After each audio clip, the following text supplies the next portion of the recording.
In the spirit of that remarkably stirring and beautiful hymn, Dans l'esprit de ce chant magnifique, Invocation in my heart, I wish to speak rather souhaite candidly tonight. parler de manière assez franche dans l'esprit de notre fraternité. Ce soir, The young men of the Iranian je parlerai avec cette même franchise aux jeunes gens de la prêtrise d'Aaron. of Joseph Smith's first vision, Quand nous évoquons la splendeur de la première vision de Joseph Smith, menacing confrontation nous passons parfois sous silence l'affrontement menaçant qui est survenu juste avant cela. destroy the boy if possible. Un affrontement dont le but était de détruire le jeune homme si possible, à défaut de bloquer la révélation qui allait se produire. Nous ne parlons pas de l'adversaire plus que nous ne le devons. Et je n'aime pas du tout parler de lui. Mais l'expérience du jeune Joseph nous rappelle ce que chaque homme, y compris chaque jeune de cette assemblée, doit bien garder à l'esprit. Premièrement, Satan ou Lucifer ou le père du mensonge, appelez-le comme vous voulez, est réel. La personnification même du mal. Dans chaque cas, ses intentions sont malveillantes et il est pris de convulsions à l'apparition de la lumière rédemptrice, à l'idée même de la vérité. Deuxièmement, il est éternellement opposé à l'amour de Dieu, à l'expiation de Jésus-Christ et à l'œuvre de paix et de salut. Il les combat quand et où il le peut. Il sait qu'il sera vaincu et rejeté à la fin, mais il est résolu à emmener dans sa destruction autant de personnes qu'il le peut. Alors, quelles sont les tactiques du diable dans cette bataille où la vie éternelle est en jeu? Encore une fois, l'expérience du bosquet sacré est instructive. Joseph raconte que dans un effort pour s'opposer à tout ce qui était à venir, Lucifer a exercé sur lui une influence si étonnante que sa langue fut liée, de sorte qu'il ne pouvait pas parler. Comme le président Packer l'a dit ce matin, Satan ne peut pas ôter directement la vie à quelqu'un. C'est l'une des nombreuses choses qu'il ne peut pas faire. Mais apparemment, ses efforts pour faire arrêter l'œuvre seront raisonnablement bien servis s'il peut juste lier la langue des fidèles. Mes frères, si c'est le cas, ce soir, je recherche des hommes, jeunes et vieux, qui se préoccupent suffisamment de la bataille entre le bien et le mal pour s'enrôler et ouvrir la bouche. Nous sommes en guerre. Et pour ces quelques prochaines minutes, je veux recruter des gens pour la bataille. Ai-je besoin de fredonner quelques mesures de « Nous voici tous enrôlés » ? Vous connaissez le couplet qui dit « Notre chef nous appelle aujourd'hui ». Bien sûr, ce qui est bien dans cet appel aux armes est que nous ne demandons pas des volontaires pour tirer au fusil ou lancer une grenade. Non, nous voulons des bataillons qui prendront pour armes toute parole qui sort de la bouche de Dieu. Alors ce soir, je recherche des missionnaires qui ne liront pas leur langue volontairement, mais qui, avec l'Esprit du Seigneur et le pouvoir de leur prêtrise, ouvriront leur bouche et parleront de miracles. Les apôtres des premiers temps de l'Église ont dit un jour que cette manière de parler constituerait le moyen par lequel les œuvres les plus puissantes de la foi ont été et seront accomplies. Je demande aux jeunes gens de la prêtrise d'Aaron, en particulier, de se redresser et de prêter attention. Pour vous, je vais faire une comparaison avec le sport. Nous sommes dans une bataille à mort contre un adversaire qui vous déteste et déteste cette œuvre. Alors je vais rapprocher mon visage du vôtre, nez à nez, avec juste assez de feu dans la voix pour vous roussir les sourcils, comme un entraîneur quand le match est serré et que la victoire est importante. Et avec le match en jeu, ce que cet entraîneur vous dit, c'est que pour jouer ce match, certains d'entre vous doivent être plus purs moralement qu'ils ne le sont aujourd'hui.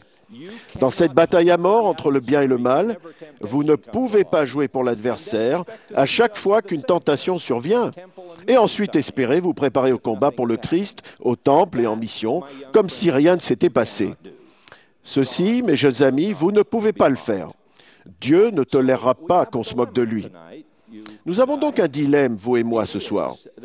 C'est qu'il y a des milliers de jeunes gens en âge de détenir la prêtrise d'Aaron, qui sont déjà dans les registres de l'Église, qui constituent notre réservoir de candidats pour le futur service missionnaire.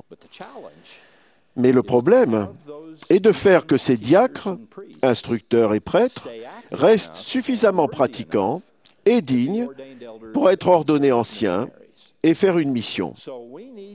Donc nous avons besoin que les jeunes gens qui sont déjà dans l'équipe y restent et arrêtent de sortir hors du terrain, juste au moment où nous voulons qu'ils entrent dans le jeu et jouent de tout leur cœur. Dans presque toutes les compétitions sportives de ma connaissance, il y a des limites tracées sur le terrain dans lesquelles chaque participant doit rester pour participer. Eh bien, le Seigneur a tracé les limites de la dignité pour les personnes appelées à travailler avec lui dans son œuvre.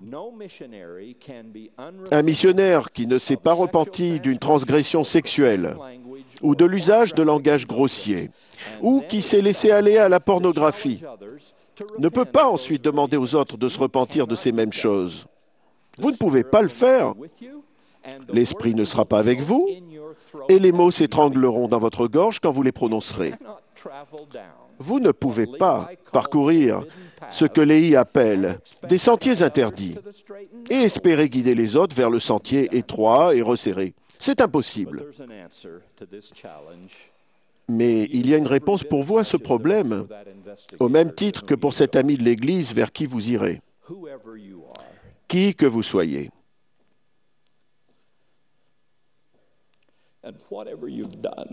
Et quoi que vous ayez fait, vous pouvez recevoir le pardon.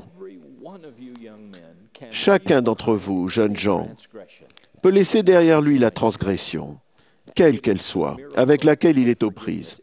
C'est le miracle du pardon, le miracle de l'expiation de Jésus-Christ. Mais vous ne pouvez pas le faire sans un engagement actif envers l'Évangile. Vous ne pouvez pas le faire non plus sans le repentir lorsqu'il est nécessaire. Je vous demande, jeunes gens, d'être pratiquants et d'être purs. Si nécessaire, je vous demande de devenir pratiquants et de devenir purs. Mes frères, nous vous parlons franchement, parce que parler avec plus de subtilité semble rarement fonctionner. Nous parlons franchement, parce que Satan est un être réel, déterminé à vous détruire, et vous êtes confronté à son influence de plus en plus tôt dans la vie. Alors, nous vous prenons par le revers de votre veste et nous crions de toutes nos forces, luttant, unis toujours à notre conducteur. Serrons les rangs, serrons les rangs. Mes jeunes amis, nous aurons besoin de dizaines de milliers de missionnaires de plus dans les mois et les années à venir.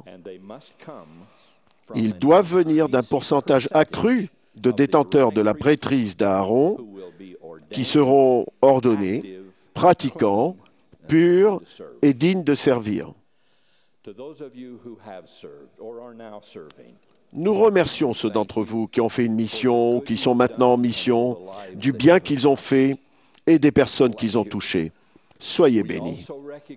Nous savons aussi que certains ont espéré toute leur vie faire une mission. Mais pour des raisons de santé ou d'autres obstacles indépendants de leur volonté, ne peuvent en faire une.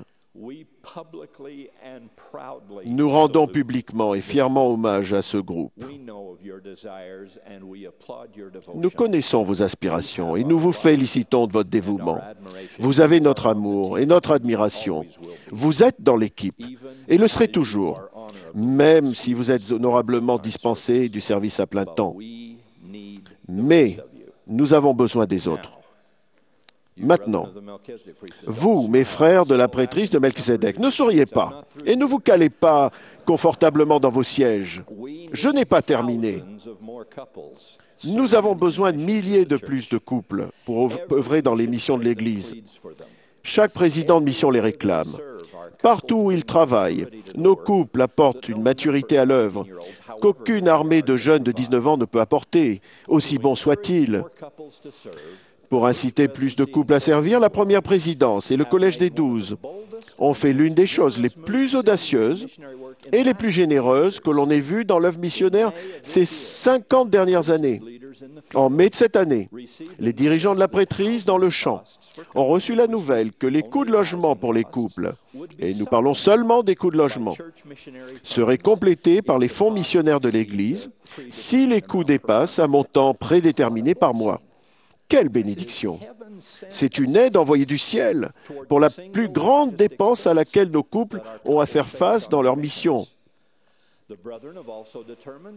Les frères ont également décidé que les missions de couple peuvent être de 6 ou 12 mois, ou des 18 ou 24 mois traditionnels. Dans un autre geste merveilleux, les couples ont l'autorisation, à leurs frais, de rentrer brièvement chez eux pour les événements familiaux importants. Et cessez de vous soucier d'avoir à frapper aux portes ou d'avoir le même emploi du temps que les jeunes de 19 ans. Nous ne vous demandons pas de le faire, mais nous avons une foule d'autres choses que vous pouvez faire, avec beaucoup de latitude quant à la façon de les faire. Mes frères, nous nous rendons compte que certains d'entre vous ne peuvent pas partir maintenant, ou nous ne le pourrons peut-être jamais pour des raisons de santé, familiales ou économiques. Mais avec un peu de planification, beaucoup d'entre vous le peuvent. Évêques et présidents de Pieux, discutez de ce besoin dans vos conseils et dans vos conférences. Lors de vos réunions, asseyez-vous sur l'estrade et regardez l'assemblée à l'aide de la prière pour recevoir l'inspiration quant aux couples qui doivent recevoir un appel. Puis discutez avec eux et aidez-les à fixer une date de service missionnaire. Frères, quand cela se produira, dites à votre femme que si vous pouvez laisser votre fauteuil inclinable et votre télécommande pour quelques mois, elle peut laisser les petits-enfants. Ces petits chéris iront très bien, et je vous promets que vous ferez des choses pour eux, au service du Seigneur. Vous ne pourriez en aucun cas faire si vous restiez à la maison pour les couver. Quel plus grand don les grands-parents peuvent-ils faire à leur postérité que de dire en action, aussi bien qu'en parole, dans notre famille, nous faisons des missions. L'œuvre missionnaire n'est pas la seule chose dont nous avons besoin dans cette grande et merveilleuse Église. Mais presque tout ce dont nous avons besoin de faire, d'autres dépend de personnes qui entendent l'Évangile de Jésus-Christ pour la première fois et entrent dans l'Église. C'est sûrement pour cela que la mission finale que Jésus a confiée aux 12 était aussi fondamentale que cela. Allez, faites de toutes les nations des disciples, les baptisant au nom du Père, du Fils et du Saint-Esprit. Et ce n'est qu'après cela, et seulement après cela, que le reste des bénédictions de l'Évangile peut venir.